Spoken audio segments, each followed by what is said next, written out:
Brilliance Audio presents She Loves Me by Melissa Foster. Performed by Aidan Snow. You want to hook up with an older man who knows all the tricks? Piper's phone rang, and Deborah Dutch appeared on her screen. Saved by the bell. She walked away to answer the call. Deborah's family owned Dutch's Pub, which was run by one of Deborah's sons, Piper's close friend Harley. Hi, Deb. Is Delaney okay?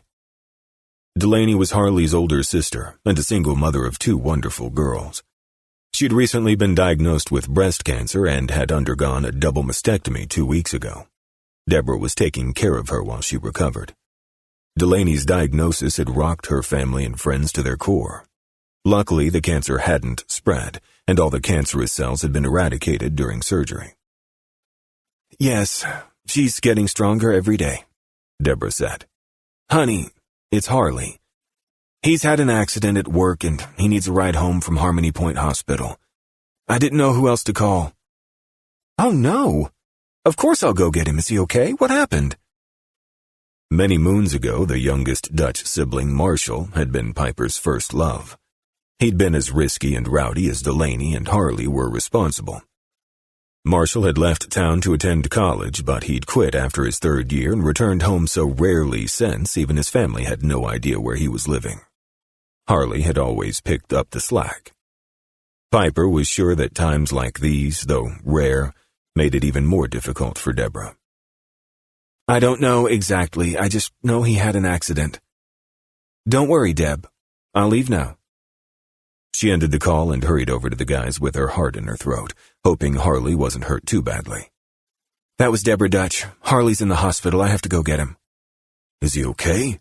Case asked. I don't know. The cock blocker strikes again, Mike said teasingly. Tell him I said thanks a lot. Piper glowered at him, although Harley did have a habit of scaring off her dates.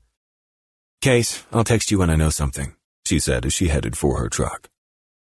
Give him my best, Darren called after her. Tell him his timing sucks, Mike added. Piper flicked Mike the bird as she climbed into her truck.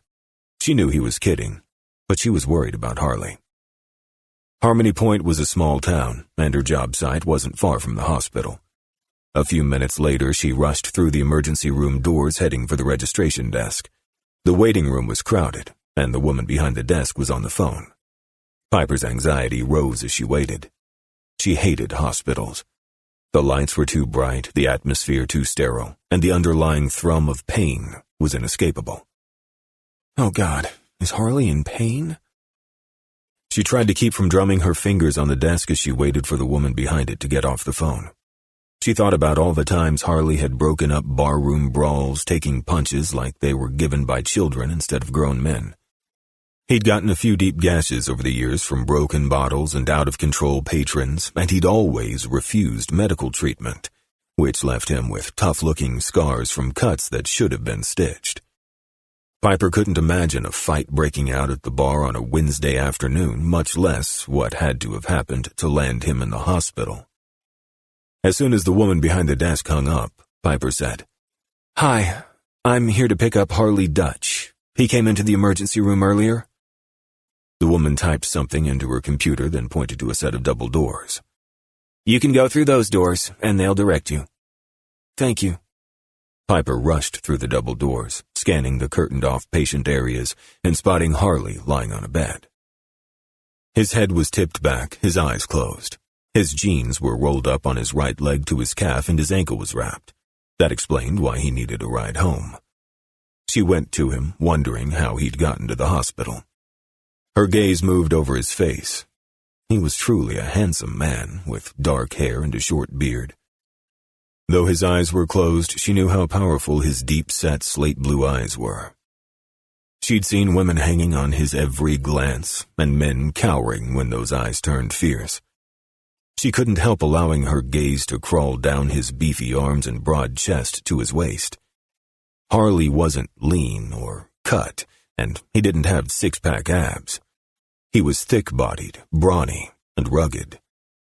She never allowed herself to look him over. They were just friends, after all. but now she couldn't help herself.